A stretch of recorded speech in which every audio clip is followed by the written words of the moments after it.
Então eu vou chamar, em primeiro lugar, Dario Sassi Tober. Pode vir, por favor, ele está aqui? Dario está aqui? Está descendo? Ah, está ali. Por favor, pode vir aqui. Ele é o presidente do Centro de Pesquisas Avançadas, Wernher von Braun, uma instituição líder em tecnologias e comprometida com a excelência. Pode dar uma salva de palmas, pessoal. Luciana Haas, Guardiões da Infância e Juventude. Pode vir, Luciana, por favor. Doutora Cristina Favini, da Rede Nacional Profissionais Pro Família. Harold Walker, pastor Harold Walker, do Caminhando pela Bíblia e da Escola Cristã de Jundiaí. Podem vir aqui, por favor. Dario, pode ficar aqui do meu lado, que daqui a pouco é você o primeiro a falar. E o Marcos Soares, do Instituto Alvo. Cadê o Marcos? Tá ali. Então vem cá, Marcos, por favor. E eles terão um tempo rápido para falar aqui. Vão apresentar para vocês a proposta deles, o que eles têm feito. E a ideia é que você pense aí, como eu posso me envolver com isso também? Como eu posso utilizar isso para defender o legado cristão onde eu estou, na minha comunidade, ok? Então, é com esse espírito, com essa ideia que nós vamos ouvir agora. Primeiro, o Dario. Obrigada, viu, Dario? Obrigado. Fique à vontade. O passador ficou com a mesinha, será, gente? Ele tem uma apresentação? Dario tem uma apresentação. Tem um passador aí em cima da mesinha?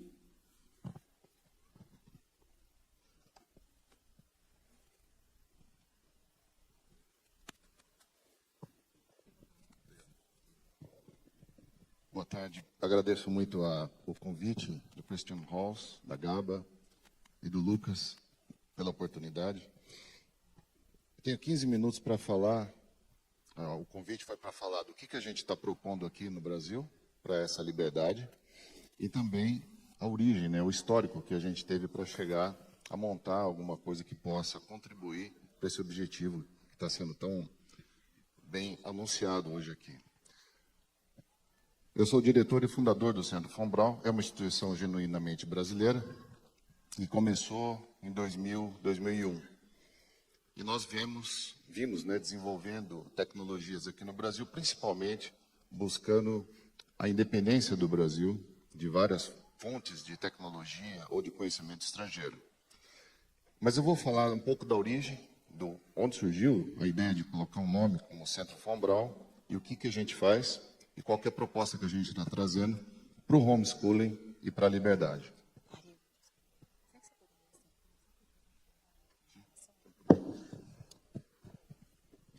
Então, rapidamente, o que me motivou muito no ambiente de desenvolvimento é que, por ser uma pessoa de fé, eu sempre entendi que o dogma não fosse diferente, ou a fé, daquilo que fosse a proposta da ciência. Em geral, quando você busca, eu busquei num dicionário qualquer aí, que dogma é um conjunto de princípios que são inquestionados, verdadeiros e às vezes são impostos. E aí, diferentemente daquilo que seria a filosofia. Filosofia é algo que é racional, que você discute, que você é aberto a ideias, que as coisas podem mudar. E eu fiquei muito intrigado com essa ideia, porque eu achava que, no fundo, o mecanismo pelo qual a gente usa para fazer ciência, ele tem uma origem que está no mesmo ambiente do dogma. Qual é o exemplo mais simples que a gente pode anunciar sobre o que é um dogmatismo? Aquilo que todo mundo fala, você acredita, você tem fé. Qual é o exemplo mais simples disso? Provavelmente vocês imaginaram alguma coisa ligada à fé ou à religião. Mas nas minhas reflexões, essa foi a origem, eu estou contando a origem de onde eu criei o centro, é a matemática. Eu desafio alguém, em algum momento da vida, a achar, por exemplo, um círculo perfeito. Isso não existe na prática. Ou uma reta infinita. O número 2. Essas são construções base da ciência, mas elas são todas dogmáticas. Não é possível provar que existe um círculo perfeito. Não é possível provar que existe uma reta infinita.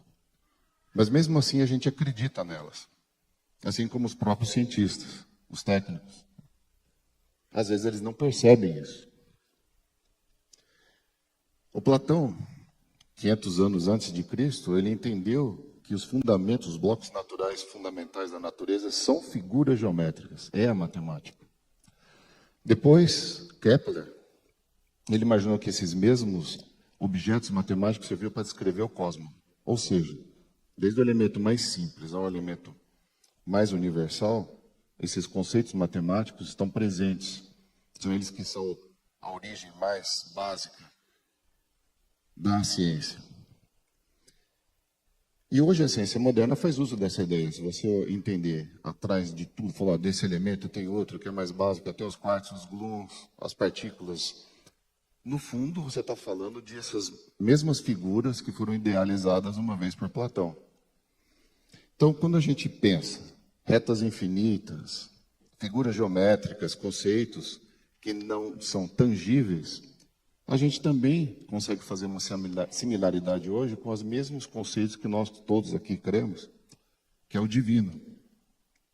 O divino tem a ideia de vida infinita, ele tem o conceito de virtudes plenas, que é possível ter virtudes plenas, amor e ódio, mas você não consegue isolar isso no laboratório. Assim como você não consegue descobrir um círculo perfeito. Para além do mundo criado, então essa foi a minha conclusão, a minha motivação para a criação desse centro. Existe no coração das pessoas um entendimento transcendente. No fundo, você vai chegar àqueles conceitos essenciais, mas a matemática em si, ela não é per se algo existente, único, sozinho, isolado. Ela sempre parte de alguém que está pensando ela, que está concebendo ela. Ela é inerente ao ser humano. Você não consegue dissociar a matemática de uma mente humana, de um coração humano. Essa percepção teve o Dr. von Braun. O Dr. von Braun, para quem não sabe, ele é o pai das viagens espaciais. Foi ele que criou as primeiras máquinas que levaram o homem ao espaço e até a Lua. Isso me motivou muito porque a motivação dele era um dia ele colocar a mão nesse divino, naquilo que é o que o Platão chamava de formas ideais. Ele tocar aquilo que é a matemática e ao mesmo tempo Deus. O que ele imaginava? Estava no céu. E essa busca é que levou a ele a ter a construção de máquinas, de envolver governos, indústria, universidades e movimentar o mundo inteiro num projeto que era levar o homem até o céu. De fato, ele queria colocar a mão lá, nesse divino. Acho que...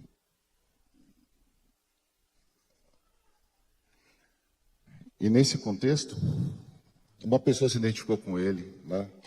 O presidente Kennedy falou assim, ele tinha recebido, o presidente Kennedy, em 1961, um relatório do MIT de 500 páginas dizendo: faça uma máquina que atinja um coração da Rússia para defender o país e faça toda a exploração robótica. Von Braun escreveu uma carta de 4 páginas dizendo: faça um foguete não para atingir o coração da Rússia, faça um foguete para atingir o coração das pessoas, porque o que elas querem é pôr a mão no divino, através da tecnologia. E de fato, em 1969 a gente tocou. E qual que foi o legado? Esse legado de trabalhar em conjunto, de fazer algo transcendente a pura aplicação.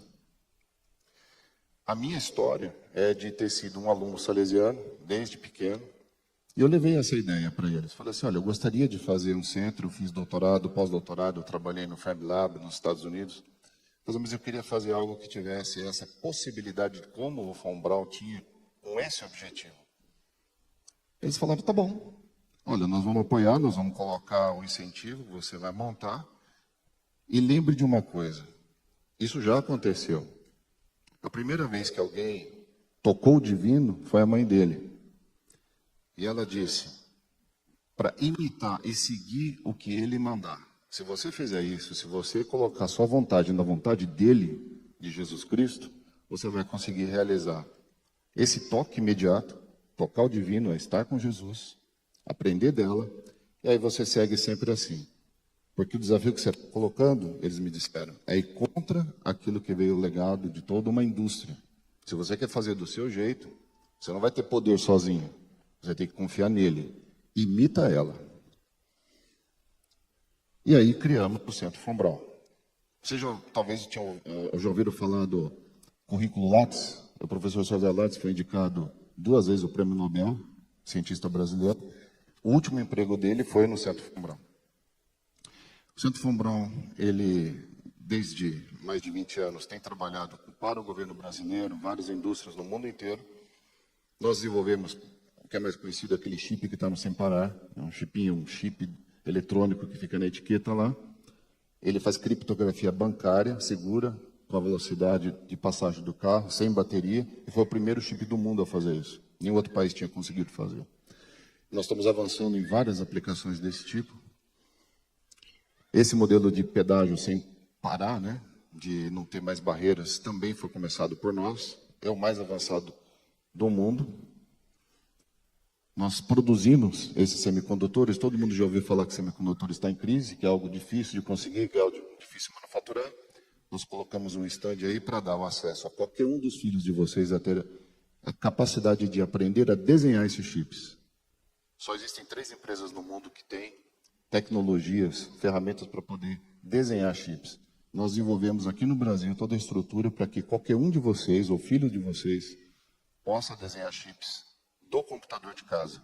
O curso vai ser online, a gente tem uma oferta junto do Christian Halls em breve saindo. A ideia é de que todo mundo possa ter esse acesso. O governo brasileiro, ele conseguia formar só 15, 20 pessoas por ano. Nós vamos levar esse número a 5 ou 6 mil pessoas imediatamente, a partir do ano que vem. Nós provemos serviço para o mundo inteiro, um serviço esse aqui é para a Toyota, no Japão, Estados Unidos, de mobilidade, todos os veículos falando com a nuvem, né, e comunicando os dados, para rastreamento de fármacos no Japão. E nós lançamos um programa junto do governo federal, em que a ideia de vender semicondutores não é vender o componente, é vender os serviços que estão associados aos componentes. É um programa novo no mundo, ninguém tinha colocado semicondutores nessa forma. Mais ou menos é como aconteceu com o telefone. Antes o telefone só telefonava. Agora, depois ele faz, você dirige o carro, você compra coisas e assim por diante. A ideia que a gente está fazendo é colocar um chip em cada coisa, um chip eletrônico que pode ser desenhado aqui, como a gente já provou, pode estar presente no remédio, no produto, no pallet, em qualquer objeto, e ter uma aplicação na nuvem. E aí todo mundo pode desenvolver. E o valor é transcendente, ele fica muito maior. Nós estamos desenvolvendo também tecnologias quânticas, tem um grupo que só faz isso, a gente também vai oferecer isso dentro do curso online. E nós estamos conseguindo fazer uso de computadores quânticos para aplicação direta em fábricas aqui no Brasil. Ele também, esse projeto é pioneiro no mundo. Aprender a codificar em computadores quânticos para otimizar processos, fabrício e de aplicação. Para concluir, o legado que eu acho que o Dr. Fombrão deixou de buscar o divino através da tecnologia me motivou demais. Eu espero que motive muitas pessoas. A gente está aberto a dar essa oportunidade para todos. Eu sempre gostei dessa frase do Dr. Fombrão. Se recuse a estar satisfeito com qualquer coisa que não é absolutamente o melhor que possa ser feito. Toda vez que você vai empreender um trabalho. O programa está aberto, vocês podem conhecer, está logo na entrada ali do hall. A plataforma se chama Chip Inventor. E ela pode ser disponibilizada em nuvem. E assim a gente transformar o Brasil e o mundo através dessa ideia de que nós podemos ter a liberdade de fazer o nosso futuro. Pode ser feito em casa e a gente transcender, conseguir atingir o divino também pela tecnologia. Obrigado.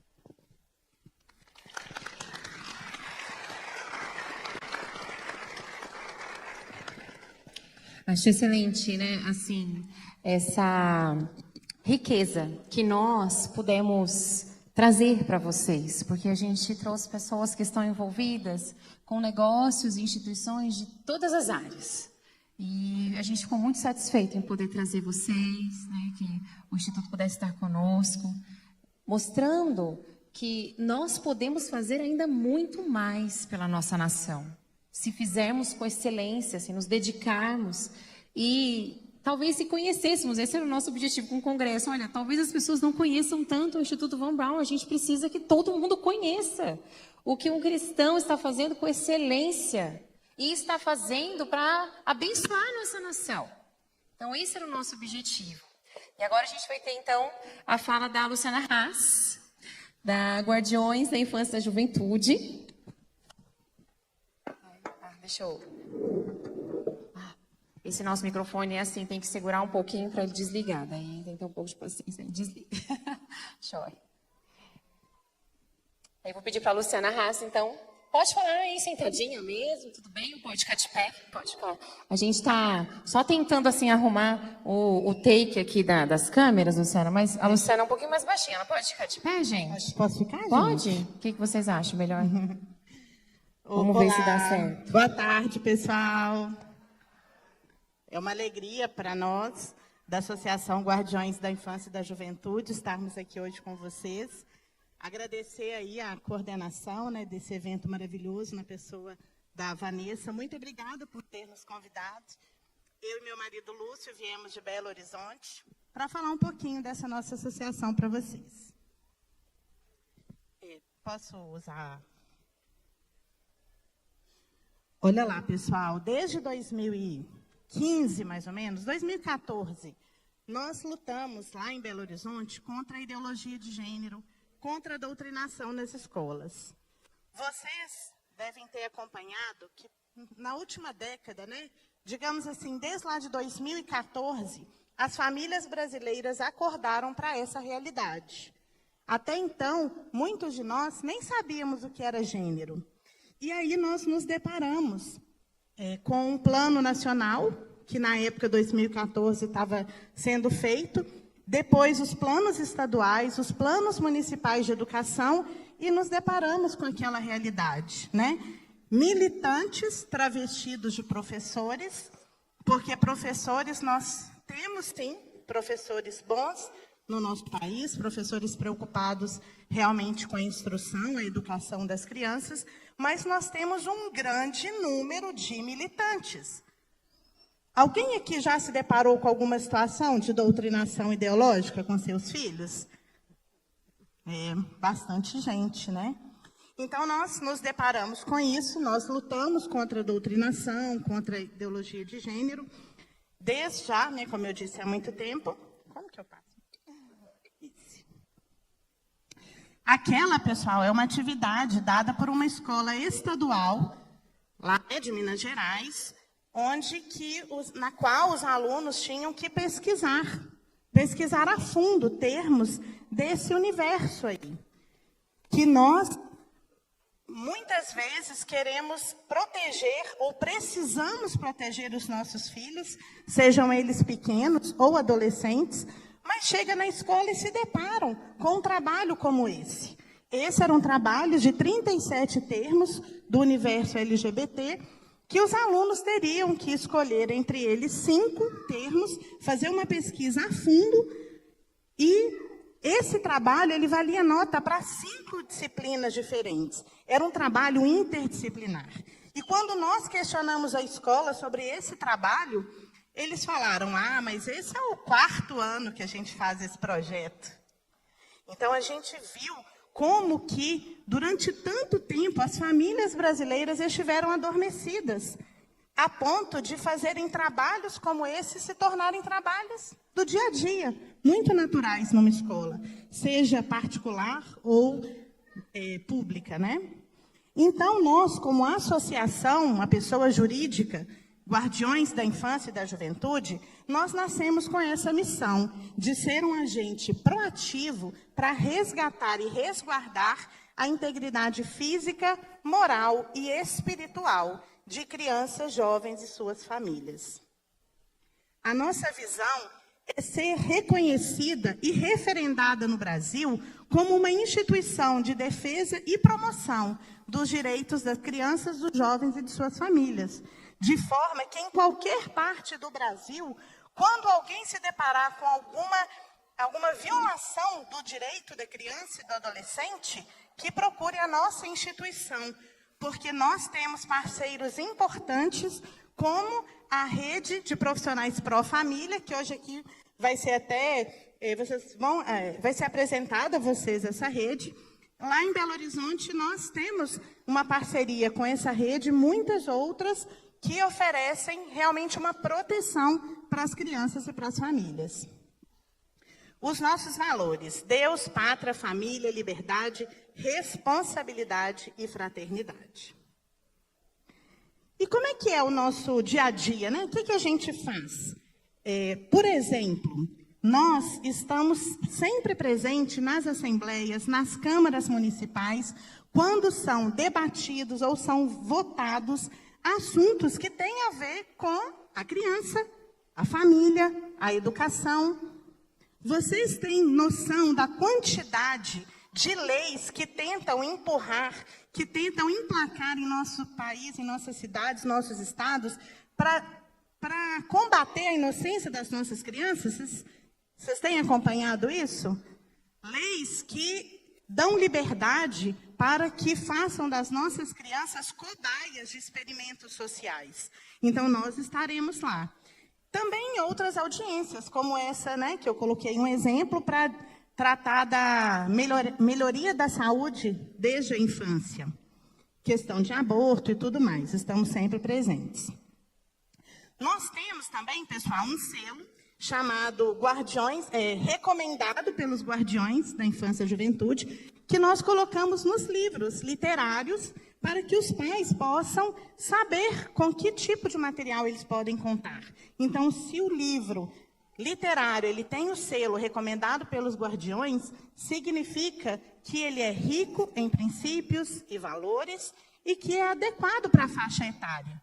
Hoje existe uma dificuldade muito grande de você chegar numa livraria e encontrar um livro realmente adequado, com princípios cristãos, né, com valores que realmente nós queremos passar para os nossos filhos. E esse ano passado, né, em outubro, a gente fez o nosso primeiro congresso. E até foi através desse congresso, né, que o pessoal aqui do Legado Cristão nos conheceu. Então, nós criamos um congresso que se chama Educação em Xeque. E todo ano a gente vai fazê-lo, cada ano com um tema diferente.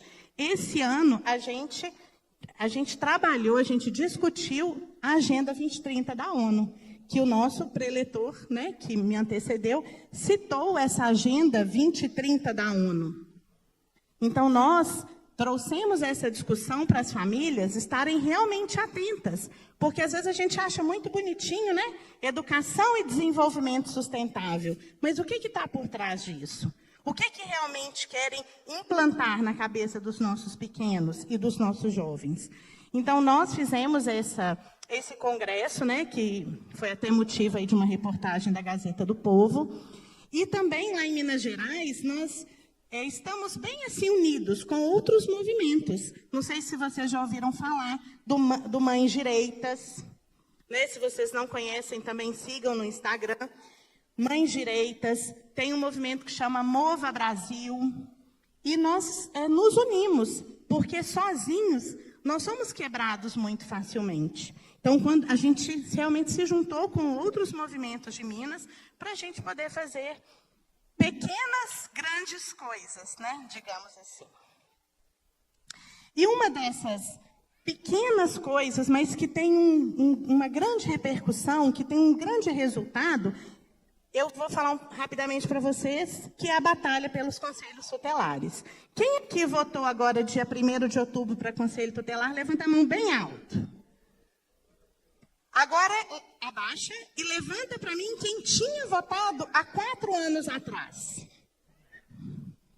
Olha, gente, foi quase a 0, né? Alguns levantaram as mãos, mas a grande maioria de nós, cristãos, conservadores, nunca demos atenção devida aos conselhos tutelares. E nós descobrimos que esses são agentes importantíssimos nessa luta, né, pelos princípios, pela defesa mesmo dos direitos das crianças. Então, nós, da Associação Guardiões da Infância e da Juventude, nós mobilizamos as pessoas, né, nós como guardiões, como pessoas físicas, junto com outros movimentos de Minas Gerais, nós mobilizamos as pessoas e fizemos um grande movimento por lá, para incentivar as pessoas a irem votar. E mais do que isso, nós entrevistamos pessoas que se candidataram a esse cargo para a gente poder ter pessoas para a gente indicar. Porque não adianta a gente falar assim, vai lá e vota. Mas vou votar em quem? Eu não conheço. Né? Então, nós... E agora, pessoal, agora faltam 4 anos para a próxima votação. E nós já vamos começar a trabalhar. E é isso que nós temos que fazer. Nós temos que realmente colocar a mão na massa. E um grande caminho que nós temos é esse. Vamos colocar nos conselhos tutelares pessoas alinhadas a nós. Pessoas que realmente vão trabalhar para defender o melhor interesse da criança e da família. Não pessoas que estão lá para satisfazer vontade, desejos de políticos, de vereadores, que muitas vezes o Conselho Tutelar é usado como um puxadinho ali do gabinete, de forma que fazem uma troca. Os políticos indicam, fortalecem aquele conselheiro, mas aquele conselheiro, na época da eleição, vai trabalhar para quem? Para o vereador. E os 4 anos que ele está lá, ele não está preocupado realmente em fazer o papel dele. Nós, em Belo Horizonte, tivemos uma vitória assim, inédita em relação ao número de candidatos pró-vida, pró-família, cristãos que foram aprovados. E o que aconteceu lá? Eleição para o Conselho Tutelar é anulada, após vitória de conservadores. Então, não sei se vocês chegaram a ouvir essa notícia. Nós tivemos a eleição cancelada. E aí, foi mais 1 mês e pouco de muita luta, né? Para mobilizar novamente aquela quantidade gigantesca de pessoas. Mas nós conseguimos. Com a graça de Deus, nós conseguimos e nós elegemos mais conselheiros do que havíamos elegido na eleição que passou.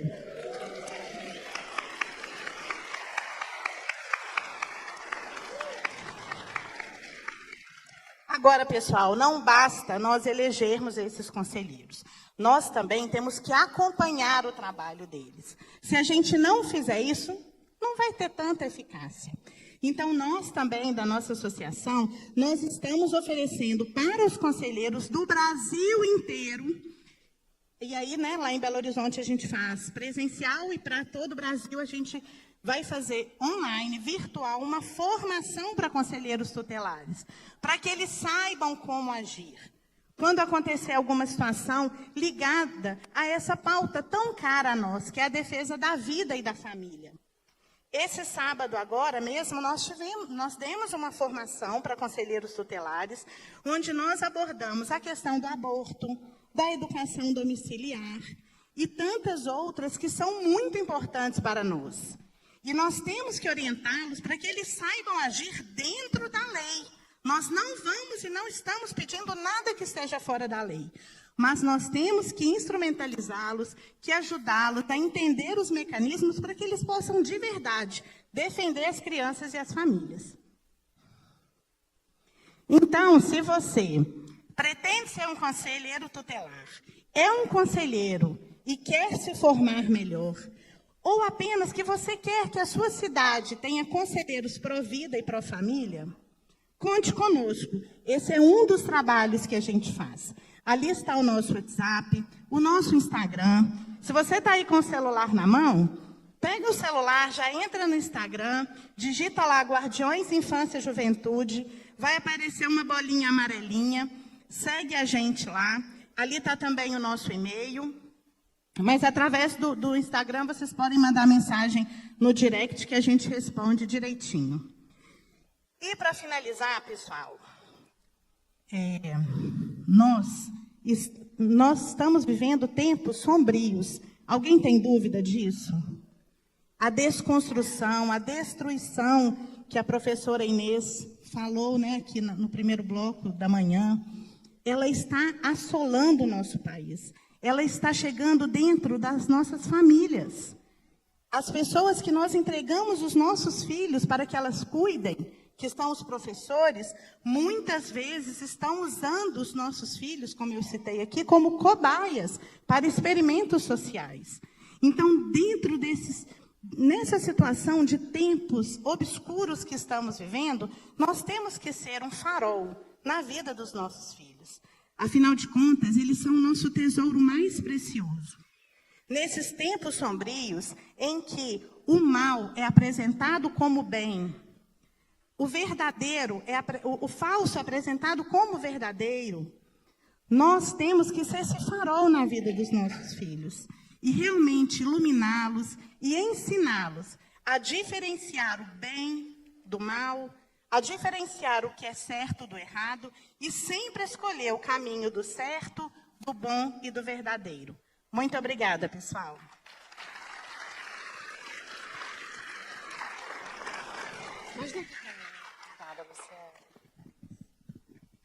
Isso mesmo. Então, nós entendemos como valorosa a iniciativa do Guardiões da Infância e ela pode ser replicada.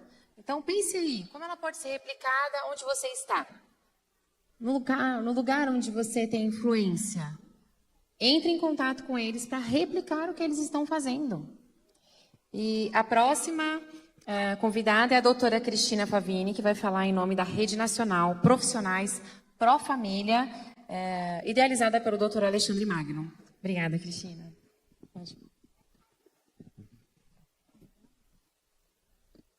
Tá ligado. Olá, boa tarde a todos. É um prazer estar aqui hoje e ver todas essas famílias bonitas que estão acompanhando e todo esse trabalho que está sendo feito. Meu nome é Cristina, eu sou advogada, eu sou especializada em Direito dos Pais e Direito à Educação, com o doutor Alexandre Magno, e sou representante em São Paulo da Rede Nacional de Trabalhadores Pró Família, também montada pelo doutor Alexandre Magno. E eu gostaria de mostrar para vocês o nosso trabalho e mostrar para vocês como que nós podemos ajudar as famílias do Brasil. Eu gostaria de pedir que passassem o slide. Eu não sei se...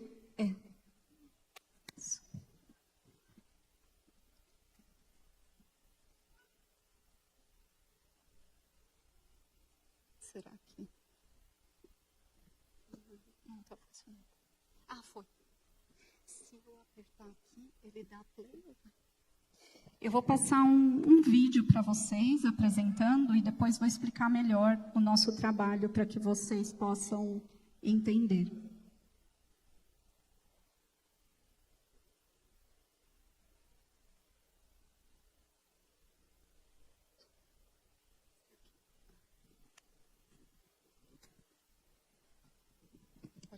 Pode.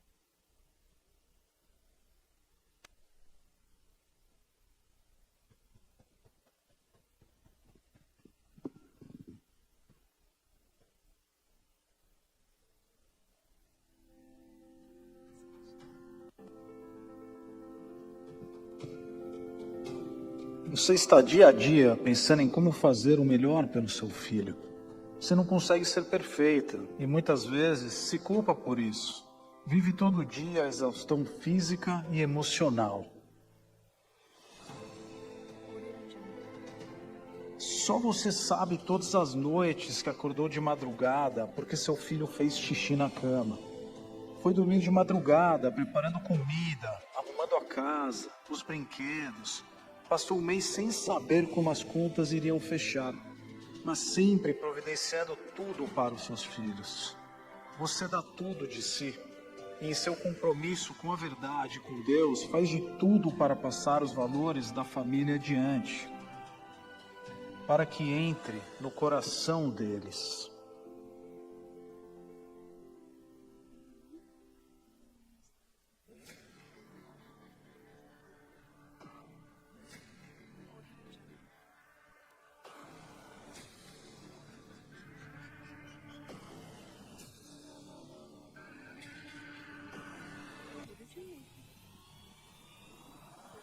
Você não tem que aceitar que os valores do Estado e da escola sejam impostos a seus filhos.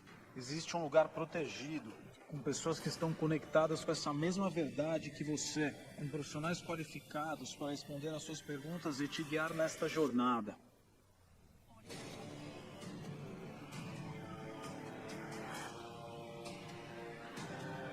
Todos conectados na ética judaico-cristã, refletindo as direções do próprio Criador, que estabeleceu a importância da família e abençoou a sua existência.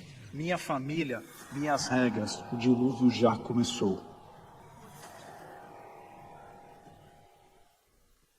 Então, vocês escutaram já bastante hoje sobre a legislação referente a direito à educação, inclusive direito à educação domiciliar. Eu gostaria de falar mais um pouquinho com vocês, apresentar alguns artigos de legislação internacional que no Brasil está abaixo apenas da Constituição, mas acima de toda a legislação federal que nós temos.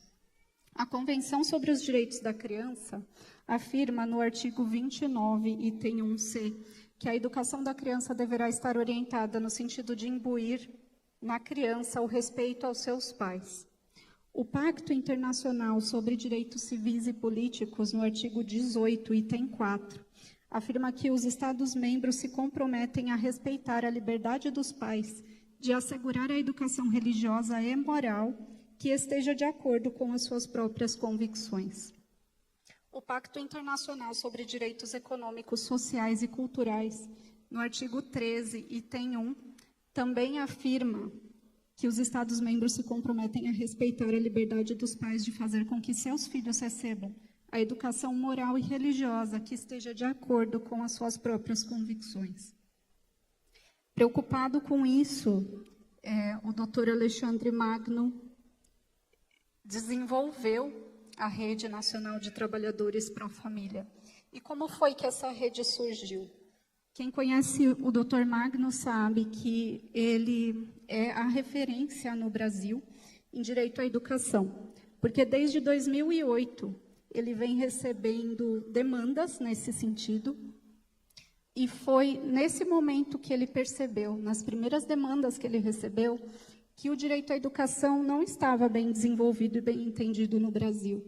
Então, ele foi trabalhando próximo às famílias e estudando o assunto e criando livros, escrevendo livros e criando todo o entendimento que nós temos hoje sobre direito à educação no Brasil.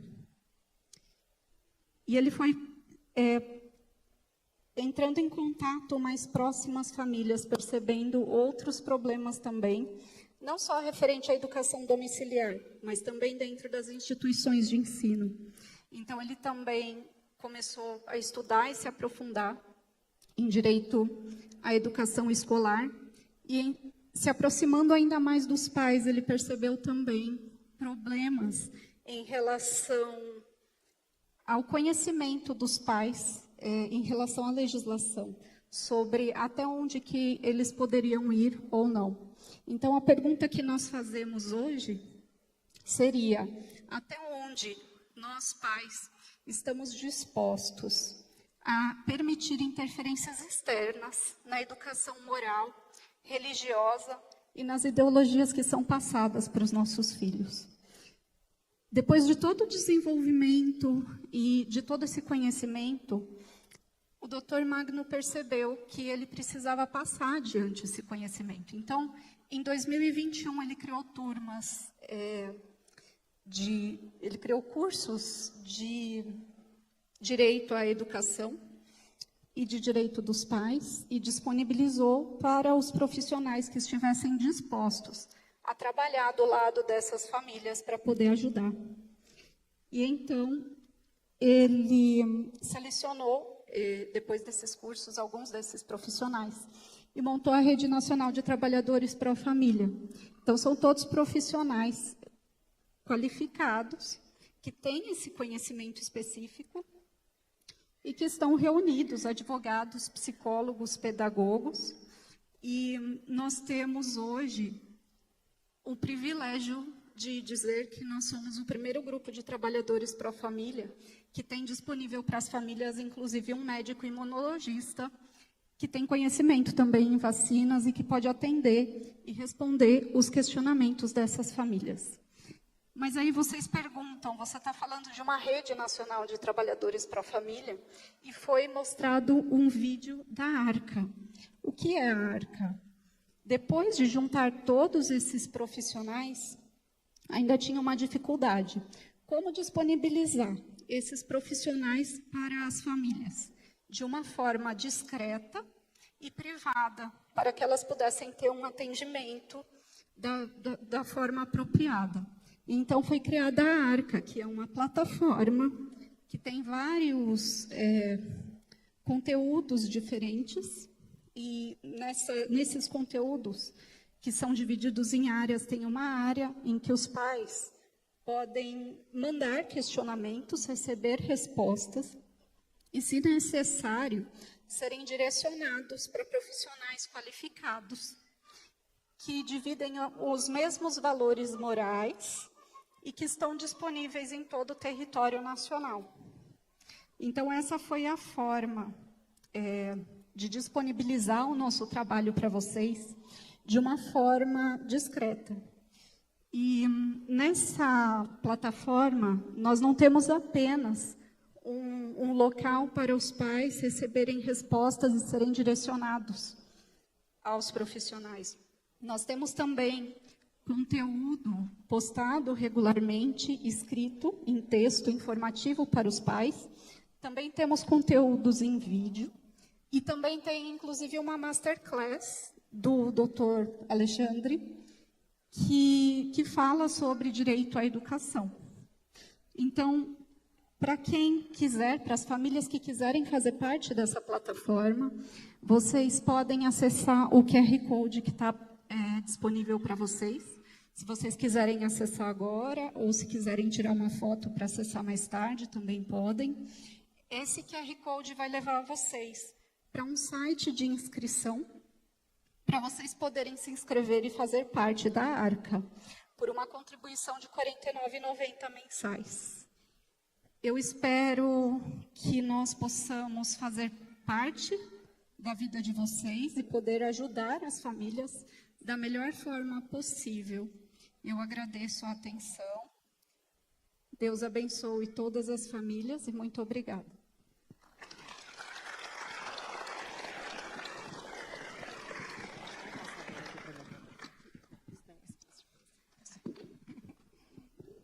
Joia, muito bom. A gente já teve oportunidade de sermos abençoados pela rede de profissionais pró-família. A gente espera que essa rede cresça. Se você é um profissional e quer se colocar à disposição das famílias, como um profissional que tem valores cristãos, por favor, também entre em contato. Faça o curso do Dr. Alexandre Magno.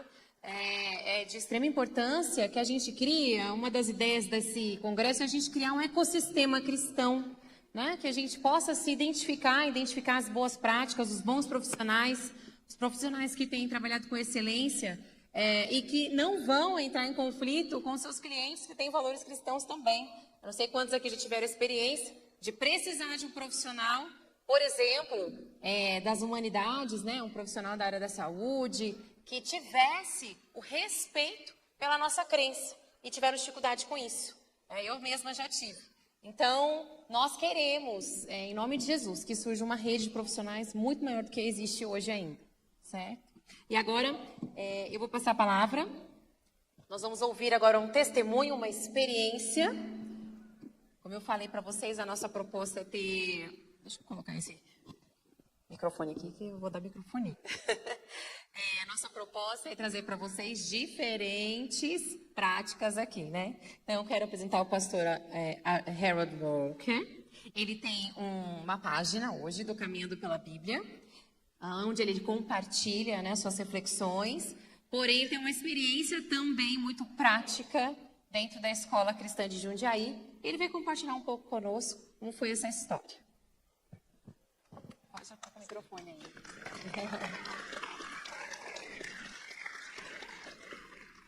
Deixe me apresentar primeiro. Eu sou nascido em Los Angeles, Califórnia. mas sou mais brasileiro que a maioria que vocês. Eu vim ao Brasil com 7 anos de idade, hoje estou com 67. Tem alguém aí com mais de 60 anos de Brasil aí? Levanta a mão, alguém com mais de 60 anos de Brasil. Tem alguns, pouquinhos. Então, eu sou brasileiro de coração e de formação, e por opção também, que eu sou cidadão americano, mas poderia voltar, mas não quero voltar. Quero ficar no Brasil mesmo. Brasileiro é o povo melhor da terra.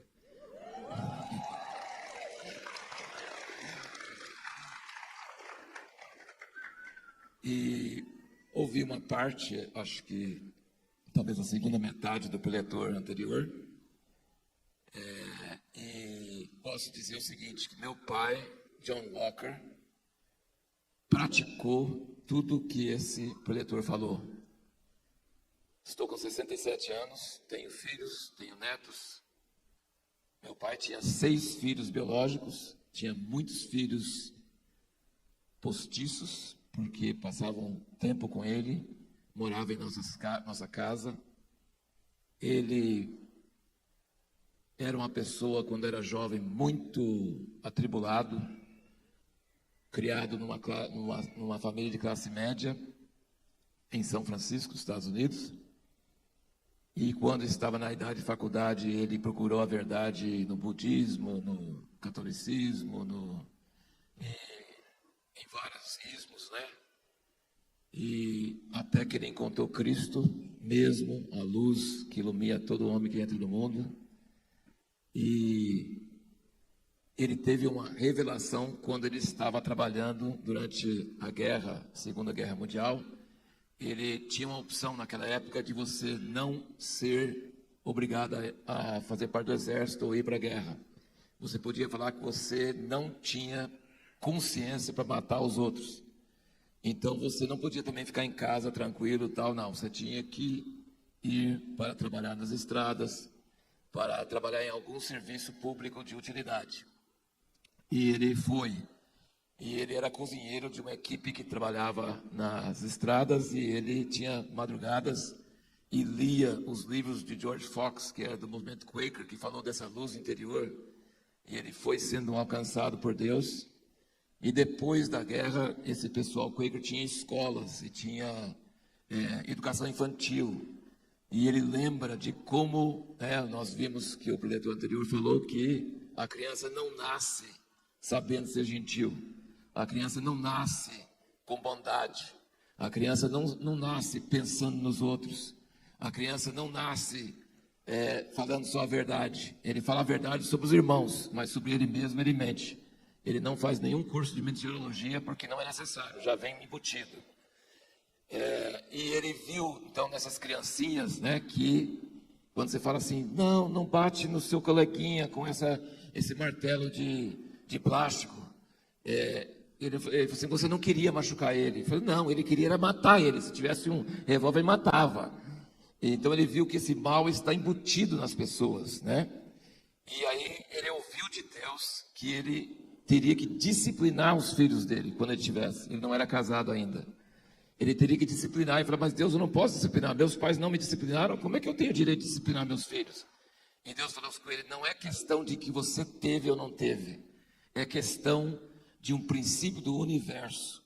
O meu filho, Deus, falando sobre Jesus, ele falou, passe de mim esse cálice. E Deus falou assim, não, você vai fazer o que é contra a sua vontade e vai fazer a minha vontade. Então, o que a criança primeiro precisa entender, que a vontade dela não traz felicidade, não traz alegria. E se ela aprender a dominar a própria vontade, se ela aprender a negar a si mesmo, ela vai ser feliz. E meu pai aplicava isso na gente. Então, era doído, tá? Ele castigava com tabuinhas de madeira, sabe aquelas caixinhas de uva, ou aqueles raquetes de ping-pong, para não machucar, para não deixar marcas, mas para arder pra caramba. Então eu senti na pele a teologia do meu pai, a teoria do meu pai. E eu sei até hoje como eu sentia. Quando ele estava disciplinando, eu falava assim, quando eu ficar velho, quando eu ficar, eu sou uma pessoa muito mais feliz, porque eu não aprendi na escola da vida, aprendi com um pai que me amava e que tinha preocupação comigo. E aí, então, ele deu um curso em Jundiaí, no ano de 86, de curso de 3 meses para casais que queriam saber como criar seus filhos. Ele nunca tinha dado esse curso. A maioria dos 6 filhos dele já estavam casados, já tinha netos. Ele nunca tinha falado sobre isso. E aí eles pediram: nós queremos aprender como criar filhos como o senhor tem. Como fazer isso. E aí ele deu um curso de 3 meses, que virou um livro chamado 7 Princípios de Formação da Família Cristã. E ele ensinou esses 7 princípios, 7 capítulos, 7 princípios. E desse livro e desses casais, foi na época do Plano Cruzado, foi na época que gente estava sendo demitida, foi na época do congelamento das poupanças. Nossa igreja em Jundiaí era uma igreja de classe média baixa e pobre, pessoas que trabalhavam nas indústrias. Nessa época eles falaram assim: nós não vamos mandar nossos filhos para escolas onde os professores vão desfazer o que nós estamos ensinando em casa. E se cotizaram e juntaram e alugaram com muito custo o local que nós temos a Escola Cristã Jundiaí até o dia de hoje, 36 anos depois. E eu posso dizer que o amor e a disciplina formam a base. E o lema da escola, que foi meu pai que criou, é informando a mente e formando o caráter. E graças a Deus, a nossa escola tem fama em Jundiaí de ser uma das melhores escolas em termos acadêmicos, onde os alunos realmente saem com base sólida para a universidade ou para a vida. Mas além disso, eles aprendem que o ambiente da disciplina é um ambiente saudável, é um ambiente feliz. Pessoas que visitam a escola para colocar seus filhos ou para saber se a escola pensa, você fala assim: hoje não tem aula? Nós temos em cada período 200, 300 alunos, num lugar pequeno. Assim, não tem barulho nenhum, não tem aluno aqui hoje. Os alunos aprendem a aprender, aprendem a se dominar, aprendem a aprender, a alegria de aprender. Meu pai também ensinou que não é só disciplina, que não é só seguir regras, que tem diversão, que tem alegria em aprender essas coisas. Então hoje nós temos muitos professores que são ex-alunos, nós temos filhos de ex-alunos, nós tínhamos pessoas, tipo aluno que deu trabalho demais, chegou a queimar a agenda da escola, na frente da escola, que ficou famoso na escola, entrou na história da escola, e hoje ele traz o filho dele para a escola, porque ele quer aprender, não ser como ele era. Então, e todo ano, desde 86, desde aí a escola começou em 86, mas no ano 2000 nós começamos a fazer seminários para educadores. Então tem escola na Bahia, tem escola em Botucatu, tem escola em vários outros lugares que não são de uma rede, mas são escolas irmãs, escolas amigas. E então nós temos esse prazer de saber que o que meu pai cedeu de legado para nós podemos passar para muitos alunos, muitos professores e muitas famílias. Eu queria dizer o seguinte: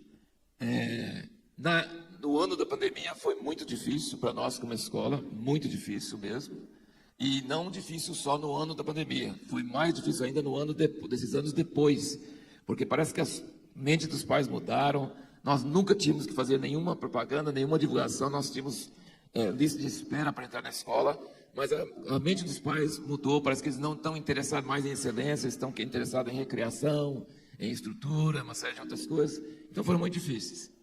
Mas no ano da pandemia, tinha que ficar todo mundo em casa. Sabe o que eu fiz? Eu fiz caminhando pela Bíblia, eu fiz um videozinho, um áudio, tanto faz, está no Spotify, está no YouTube, para cada dia do ano. Ou seja, eu fiz 365 vídeos de 10 minutos, de 6 minutos, de 7 minutos, para incentivar as pessoas a ler a Bíblia toda. Porque o legado mais importante que meu pai deixou para nós foi que você deve ler a Bíblia toda, sempre. Você não lê a parte da Bíblia que você gosta. Você não lê só o Novo Testamento. Você não deixa de fora aqueles nomes. Você não deixa de fora Levítico, que é um livro de açougue. Não. Você lê a Bíblia toda, sempre. Mais do que as notas de rodapé de Bíblia de estudo, mais do que comentários, deixa a Bíblia te formar, deixa a Bíblia se explicar. Mas eu via que as pessoas começavam o ano novo, tipo em janeiro, está todo mundo animado. Eu tenho um grupo no Telegram, Caminhando pela Bíblia, que tem mais de 6.000 pessoas, que todo dia posta lá o vídeo e tal. Mas as pessoas começam em janeiro animado, e Gênesis vai uma beleza, Êxodo também, mas chega em Levítico, o pessoal desanima e desiste, porque não dá. E aí eu ponho esses vídeos ou esses áudiozinhos, a pessoa pode pôr no trabalho, ele lê, que eu digo assim, 15 minutos que você lê por dia, você consegue ler a Bíblia toda. Porque só precisa ler 2, 3 capítulos por dia, você consegue ler a Bíblia toda. E é 10 minutos, 15 minutos de leitura. Não é difícil, é só rotina. E aí o que acontece? A pessoa lê, ela pensa sobre alguma coisa que chamou a atenção dela, aí ela ouve o áudio, ouve o vídeo sobre aqueles capítulos que têm nomes, ou aqueles capítulos que falam sobre sacrifício, sobre gordura, sobre fígado, sobre queimar, sobre aquelas coisas todas, e não pega quase nada. Quando ouve o áudio, ele fala assim, eu li isso, tem a ver com isso. É mais ou menos como São Silvestre. Você começa correndo, você não vai chegar primeiro, mas tem um monte de gente correndo, então dá ânimo para continuar lendo a Bíblia toda sempre. E tenho ouvido muitos testemunhos de vidas transformadas simplesmente por ler a Bíblia toda sempre. Então deixo esse recado para vocês, e se quiserem, é só pôr no Google Caminhando pela Bíblia, Caminhando com a Bíblia com Harold Walker, você vai achar no YouTube, no Spotify, e você pode incentivar. Ainda é dia 26 de janeiro, então ainda dá tempo para você fazer esse projeto e terminar o ano, 31 de dezembro, no capítulo 22 de Apocalipse. Obrigado pela atenção. Muito bom. Que bênção, né? É maravilhoso a gente poder ver que uma boa escola, de pais preocupados, eles se unem e podem formar um projeto de educação para os seus filhos juntos, né? Isso é o resultado de uma comunidade. A gente está aqui neste congresso e nós acreditamos na liberdade educacional, nós acreditamos num sistema multimodal, na liberdade que você tem que ter, e as possibilidades precisam ser diversas. Então, nós acreditamos, vocês vão ver que pessoas falando sobre homeschooling, educação domiciliar, pessoas falando sobre escola cristã e escolas de educação por princípios. E o que nós acreditamos é que a gente precisa, como pais, ter escolha. Né? E sabemos que existem realidades diversas em nosso país e nós precisamos ter a liberdade de escolher algo que venha se encaixar na nossa família e, claro, respeite os nossos valores. Pode falar? Eu esqueci de dizer o seguinte, que apesar de ter escola cristã, nós, os filhos, foi homeschooling. Tá? Foi homeschooling. Meu pai era formado em História e Geografia, minha mãe em Literatura Inglesa e meu irmão em Ciências. Então, é homeschooling. Então, eu sou totalmente a favor de homeschooling, mas como ela disse, temos que ter várias opções para deixar um legado para nossos filhos. Isso mesmo. E preste atenção, então, que a escola cristã de Jundiaí, ela está disposta a ajudar outros lugares. Será que você tem uma comunidade que precisa de uma escola cristã? Vocês querem uma direção, querem uma ajuda?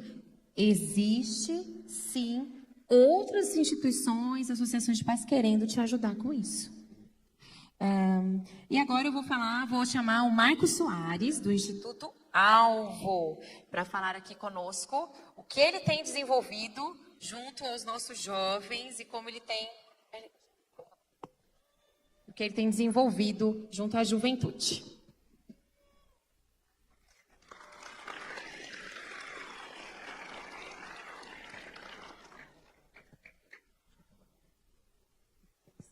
Sim. Tem uma vantagem de falar por último, é que a gente ganha um tempinho a mais. Não ganha. Na verdade, hoje nós já cantamos aqui Let My People Go, né?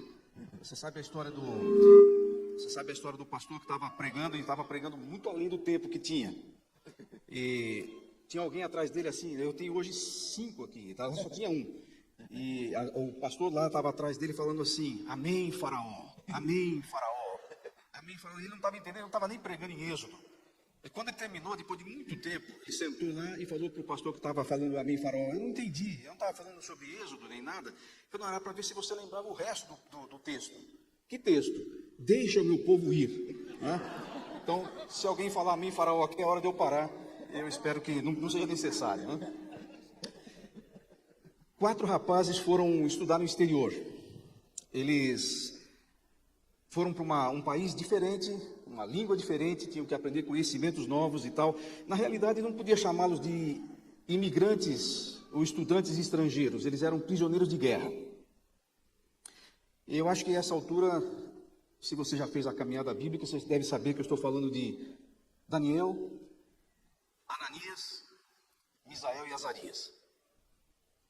Eles foram para um lugar para onde você provavelmente não mandaria os seus filhos para estudar. Porque era tudo diferente e tudo hostil aos seus valores e à sua fé. Eles ficaram 3 anos fazendo um treinamento lá, porque o Nabucodonosor podia ser qualquer coisa, mas não era bobo, ele queria os melhores. Então ele escolheu os melhores e mandou que eles fossem treinados. Depois de 3 anos, eles foram chamados para uma prova. E é interessante, pode colocar por favor, que o texto bíblico lá em Daniel diz assim, que aqueles 4 jovens, Deus deu uma capacidade, uma sabedoria, inteligência, para saber tudo sobre o Velho Testamento, sobre a lei de Deus, sobre hermenêutica, teologia sistemática. Desculpa. Não, o texto diz que Deus deu a esses jovens sabedoria e inteligência para conhecerem todos os aspectos da cultura e da ciência. De onde? Da Babilônia. Para o lugar para onde você não mandaria os seus filhos. Mas por que Deus os mandou para lá? E por que Deus os fez capazes de conhecerem cultura e ciência da Babilônia? Porque essa foi a chave, a performance acadêmica daqueles rapazes, foi a chave para que eles pudessem entrar na sala de comando do maior império dos seus dias. E ser influência, pelo menos no caso de Daniel, por muitas décadas, naquele lugar. Isso é extraordinário, é ao mesmo tempo desafiador. Nós trabalhamos no Instituto Alvo, uma das nossas áreas é a Plataforma Nós. A Plataforma Nós é um programa de 3 anos para alunos de ensino médio, para prepará-los para a carreira acadêmica e profissional, com base em cosmovisão cristã. Nós temos um programa para a igreja, nós temos um programa para escolas, não somente escolas confessionais, porque nós tomamos o cuidado de preparar esse programa, embora carregando a cosmovisão cristã como base, mas sem nenhum tipo de coisa religiosa ou nada assim, para a gente poder ter acesso, inclusive, a escolas públicas, ONGs, etc. A base do que nós fazemos nesse programa, eu quero compartilhar com você. São 3 coisas que eu queria que você levasse com você. Sabe por quê? Porque assim como os meninos lá, judeus, de quem a gente acabou de falar, seus filhos estão indo para o mesmo lugar. Eu não quero te assustar, porque você já está assustado o suficiente com tudo que está acontecendo, mas eu procurei uma forma de descrever o que é a hora de mandar um filho para a faculdade. E o melhor que eu consegui achar foi uma frase que Jesus usou. Ele falou, eu estou enviando vocês como ovelha por meio de lobos. É isso que seus filhos exatamente vão passar, já estão passando de fato. Mas é justamente lá que eles precisam estar, porque é justamente lá que eles precisam fazer diferença. Eles são colocados no chão da vida, na realidade onde as coisas acontecem, assim como Daniel e seus amigos. Então eu quero chamar a sua atenção para 3 coisas que eu considero fundamentais, já que eu vou falar um pouquinho sobre o legado que nós podemos passar nessa área de carreira e espiritualidade. 2 palavras que a gente não consegue colocar muito na mesma frase, mas que precisamos aprender a colocar. E é por isso que eu quero chamar a sua atenção para isso. E pensar um pouquinho sobre o que é trabalho na perspectiva de Deus, o que é carreira, para que você tenha a condição de passar isso para os seus filhos também. A primeira coisa que eu quero falar é que trabalho não é o que você faz para ganhar, ou colocando como está ali, trabalho é o que nós fazemos para produzir, para servir. Não o que nós fazemos para ganhar. A maioria das pessoas não pensa desse jeito. A maioria das pessoas encara o trabalho, inclusive dos cristãos, encara o trabalho como aquele pedágio que eles têm que pagar para poder viver o fim de semana, o estilo de vida que eles querem. Isso é trabalho. Por isso que a maioria das pessoas só consegue entender trabalho como alguma coisa que ele faz e recebe. Mas, na verdade, trabalho é o que você faz e passa para os outros. Você sabe por que as pessoas jogam na Mega Sena? Porque quando as pessoas falam assim, se eu ganhar na Mega Sena, o que é a primeira coisa que eles pretendem abolir da vida? Vocês estão jogando, né? Estão jogando. Eles falam isso, não quero mais trabalhar. Está muito em moda hoje aquela história de conseguir minha independência financeira até os 30 anos e nunca mais fazer nada. Você estava dando uma palestra sobre isso numa igreja e alguém falou isso, olha, meu filho chegou com essa conversa, ele acabou de assistir uma palestra de um fulano aí, dizendo, até os 30 anos eu vou conseguir minha independência, não vou fazer nada mais. E eu tinha que responder aquilo, vou responder da forma mais suave e delicada que eu puder. E o que eu consegui pensar foi, olha, esse sujeito que diz que vai trabalhar até os 30 anos e depois não vai fazer mais nada, porque conseguiu sua independência financeira, ele conseguiu a façanha de transformar um gênio num perfeito e acabado idiota. Porque se você tem capacidade até os 30 anos de se tornar independente financeiramente, quanto você pode usar dessa capacidade para abençoar os outros? Mas quando você não faz isso, você vira, sabe uma Mont Blanc? Você deve ter uma Mont Blanc lá em casa, uma caneta. Você já usou a Mont Blanc, por exemplo, para colocar no calço lá para a janela não bater? Esse cara vai ser isso, uma Mont Blanc segurando a janela. Ele tem muito potencial, mas ele acha que é para usar só para ele, é para usar a seu favor. Ele tá muito triste com isso. Inclusive, até a ideia de aposentadoria é uma coisa que a gente deveria pensar bem. Não é? No livro que vocês vão receber, provavelmente, eu escrevi um livro há algum tempo chamado Legado, Seu Presente para o Futuro, é sobre a vida de Davi. E eu baseei o início dessa história, da história de Davi, numa fala que o apóstolo Paulo usou a respeito de Davi, dizendo, Davi tendo servido ao propósito de Deus na sua geração, não diz que ele aposentou, diz que ele adormeceu. Quer dizer, ele só parou de ser útil quando ele morreu. É isso que o texto diz. E aí eu fui descobrir o que ele tinha feito de tão importante. E o livro trata disso. Você vai receber esse livro gratuitamente em forma de e-book. Né? Você pode depois verificar aí. Quem está inscrito vai receber isso aí. Essa história de... Marcos, deixa eu só falar um pouquinho só sobre isso. Nós temos no Totem um QR Code lá no Legado Connect, que você direciona lá o seu celular e você consegue pegar o e-book que já está disponível para vocês, tá bom? Ok. Essa história, esses dias eu falei para minha esposa, olha, eu descobri uma coisa, fiz umas contas, descobri uma coisa. Eu não preciso mais trabalhar até morrer. Ela ficou surpresa, só que eu tenho que morrer hoje à noite, senão as coisas vão complicar. Então, continuarei trabalhando, porque eu não morri ainda, então assim as coisas vão continuar. Agora, essa é a questão.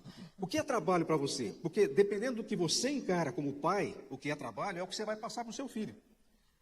A gente faz lá no Instituto Alvo uma mentoria de vida e carreira. Não é coaching, é orientação de vida e carreira, com base em cosmovisão cristã, para cristãos ou não, mas eles vão saber que é baseado nisso. E uma das coisas que eu mais percebo é que os pais estão completamente perdidos em relação a como orientam os seus filhos, porque eles próprios não sabem o que fazer das suas carreiras. Porque para eles trabalho ainda é exatamente o que é para todo mundo e não pode ser. Você deve ter ouvido já falar que a palavra que é usada lá em Gênesis 2:15 para cultivar e guardar o jardim, essa mesma palavra, ela é usada também para servir a Deus, para cultuar a Deus. Porque culto é serviço. Trabalho é uma forma de culto, é uma forma de cultuar. Isso é maravilhoso, não é? Não é espetacular ver o trabalho dessa maneira? Mas o que a gente às vezes não sabe é que essa mesma palavra, em outra forma, no hebraico, ela é usada também lá em Êxodo para descrever a servidão do povo de Israel debaixo do faraó. Olha o faraó aí. A escravidão, a servidão. Sabe o que isso quer dizer? Se você entender o trabalho do jeito certo, trabalho vai ser bênção, trabalho vai ser até uma forma de culto, senão vai virar escravidão.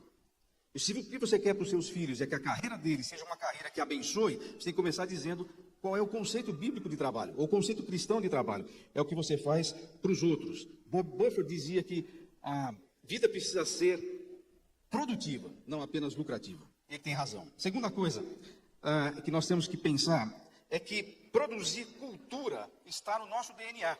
Agora, quando eu falo de cultura, não falo só de artes, de dança, de cinema. Cultura significa desenvolvimento. Nós somos criados por Deus com a capacidade de desenvolver coisas. E foi dada essa capacidade ao ser humano antes do pecado. O que significa que Deus queria que o ser humano desenvolvesse muitas questões, muitas coisas, independente de haver pecado. Isso não mudou depois que o pecado entrou. O chamado mandato cultural continua valendo. Nós somos encarregados por Deus de desenvolver coisas, tecnologias em todas as áreas para o benefício do próximo. E nisso nós glorificamos a Deus. Está no nosso DNA, nós nascemos para isso. Isso que eu estou dizendo é tão verdade que você vai encontrar até pessoas que não conhecem a Deus, que ainda estão mortos nos seus pecados, produzindo coisas espetaculares na própria Bíblia. Você vai encontrar logo no começo, lá em Gênesis, a civilização caída de Caim, sendo pessoas absolutamente talentosas, desenvolvendo tecnologias na área de metalurgia, desenvolvendo instrumentos musicais e tal. Deus nos desenvolveu com essa capacidade, e se até pessoas que não conhecem a Deus, que estão separadas dele, mas ainda têm lampejos da sua glória, que são capazes de fazer coisas impressionantes, o que não podem fazer os seus filhos, que foram remidos e comprados pelo sangue do Cordeiro, quando eles começarem a encarar as suas carreiras e o seu trabalho como alguma coisa que abençoa e glorifica a Deus no processo? Você não pode deixar de falar isso para os seus filhos. Deus nos chamou para sermos parceiros, ele não precisava disso, mas Deus nos chamou para sermos sócios dele. Sabe de uma coisa? Seu filho talvez daqui a pouco vai começar uma startup e ele vai buscar o tal do investidor tubarão, que ele encontre um ótimo investidor, mas ele precisa saber de uma coisa antes de começar. Ele já tem o melhor sócio que ele podia ter na carreira dele, o Eterno, o Criador, aquele que é a fonte de toda boa dádiva e de todo dom perfeito, é sócio do seu filho em qualquer coisa que ele vai fazer, porque desde o começo foi assim e foi para isso que nós fomos criados. Deus podia ter feito tudo sozinho, mas ele escolheu soberanamente nos usar e fazer isso conosco. A gente espiritualiza muito as coisas e acha que nós não temos nada a fazer, ou que pelo menos fazer alguma coisa na área da carreira não tem a ver com espiritualidade. Tem sim, senhor. Nós somos parceiros de Deus nisso. Você já ouviu a história daquele pastor que morava do lado de um terreno baldio? E aquilo lá estava cheio de mato e tal, e um vizinho dele resolveu limpar o mato e plantou um jardim ali. Ele gostava de rosas, plantou lá. Um dia o pastor, sabe que pastores são espirituais, né? Então o pastor saiu à porta e viu o seu Antônio mexendo lá nas coisas, e podando e regando lá as flores. Ele falou assim: Antônio, você e Deus estão fazendo um trabalho espetacular aí nesse terreno. O seu Antônio ajeitou o boné e disse: pois é, pastor, eu só precisava de ver como é que estava esse terreno quando Deus estava cuidando sozinho aqui. Estava bem mais complicado. Ele nos chamou para sermos parceiros dele. Seus filhos são parceiros de Deus nesse aspecto. A última coisa que eu quero dizer a respeito disso. Terceira coisa é: quem controla a produção de cultura, uma vez que cultura está no nosso DNA, quem controla a produção de cultura comanda a sociedade. Esse é o terceiro ponto, pode passar, por favor. Existe um negócio chamado cosmovisão majoritária, ou seja, a cosmovisão que comanda as coisas. Não é necessariamente a cosmovisão da maioria, mas é a cosmovisão de quem controla a agenda cultural. E, novamente, agenda cultural não estou falando só de artes, envolve também, mas todas as áreas do conhecimento humano, da atividade humana. E aí tem uma coisa importante para a gente pensar. Se você acha que está tudo desculpe a expressão, está tudo um lixo em volta de você, e não aqui, porque aqui tem coisas melhores do que lixo, claro, mas na sociedade, você acha que está tudo ruim, você não consegue escolher mais o que assistir, o seu streaming, o seu Spotify, tem coisa muito ruim lá, eu sou obrigado a concordar, de fato é verdade, está ruim mesmo. Mas quando a gente vê isso, nós temos duas opções diante de nós. A primeira delas é fazer o que a igreja lamentavelmente fez nos últimos 50 anos. É dizer: aperte o botão off, se desconecte de tudo, não veja mais nada, e isso vai resolver o problema. Nós só nos esquecemos de perceber que na medida em que nós, ao invés de fazer a nossa parte, nos recolhemos nos nossos guetos, nós entregamos de mão beijada o microfone nas mãos dos formadores de opinião, daqueles que não conhecem a Deus, daqueles que não têm a cosmovisão cristã como a sua cosmovisão, e o resultado é isso que está aí. E nós reclamamos disso. Em parte a culpa é nossa. Por isso a proposta desse congresso que você está participando é espetacular. Porque está nos fazendo pensar que nós precisamos fazer a nossa parte. E a nossa parte não é necessariamente, e certamente não será através de mera ideologia humana, político-partidária, vai além disso. Sabe o que acontece quando você vê um filme de que você não gosta, ou uma música de que você não gosta? O que acontece é que as pessoas que tomaram a nossa agenda cultural não têm a cosmovisão cristã, e o resultado, não só ético, mas até estético, virou o que virou. Em poucos anos, com todo respeito, e ao mesmo tempo sem nenhum, nós fomos de Vila Lobos a Anitta. E não acabou ainda, pode piorar. Acredite. Mas como é que não vai piorar? Não vai piorar quando nós entendermos que o legado que nós precisamos deixar para os nossos filhos e netos deve ser o suficiente para que eles sejam os próximos professores universitários, os próximos cientistas, os próximos historiadores, jornalistas, desportistas, produtores de política pública, produtores de cinema, artistas, músicos, e que eles produzam, não necessariamente The Chosen, embora isso seja legal, porque até isso estava ruim, até as produções cristãs estavam ruins, mas que eles produzam arte. A arte é a expressão da majestade de Deus. Nós não podemos deixar que nos roubem a possibilidade de produzir alguma coisa de valor, de qualidade e que reflita a glória de Deus de alguma maneira. Seus filhos vão fazer isso, se você transmitir a eles o legado da verdadeira espiritualidade e da verdadeira fé. Eu disse no início, e eu quero terminar de onde eu comecei. Eu disse no início que o que chamou a atenção daqueles jovens lá na Babilônia não foi o seu conhecimento teológico, não foi a sua capacidade de interpretar um texto bíblico, e eu continuo dizendo isso porque é isso que o texto diz. Agora, você conhece bem a história deles, e você sabe que eles estavam lá dispostos a enfrentar o que fosse por causa de sua fé. Onde eles aprenderam isso? Olha, eu não posso afirmar isso com certeza, mas sabendo do estado, por exemplo, do ministério sacerdotal em Jerusalém na época deles, dificilmente tenha sido no templo de Jerusalém que eles aprenderam isso. Eu quero sugerir, é apenas uma sugestão, você pode discordar, mas eu quero sugerir que aqueles rapazes receberam as informações que os levaram a temer a Deus da forma como eles fizeram nas suas casas, dos seus pais, de pessoas como você, que os prepararam para enfrentar a Babilônia. A Babilônia se curvou, não eles. E o que nós precisamos é isso. Isso é espiritualidade verdadeira. Isso é legado de verdade. O resto é correr atrás do vento. Muito obrigado.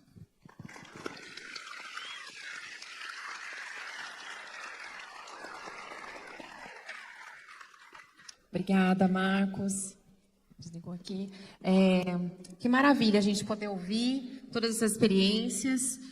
O que o Marcos está propondo para nós é que a gente possa, então, se responsabilizar por uma formação dos nossos filhos de tal forma que eles possam impactar a sociedade, né? Então, é o chamado que Deus fez a Abraão de abençoar as nações, e essa é a proposta desse congresso, sim, é a proposta que a gente consiga pensar em todas as áreas da sociedade e entender que o cristianismo tem muito a oferecer para a música, para as artes plásticas, para o cinema, para as ciências exatas, a área da tecnologia, e nós devemos estar lá. Os nossos filhos precisam estar lá também. Essa é a proposta deste congresso.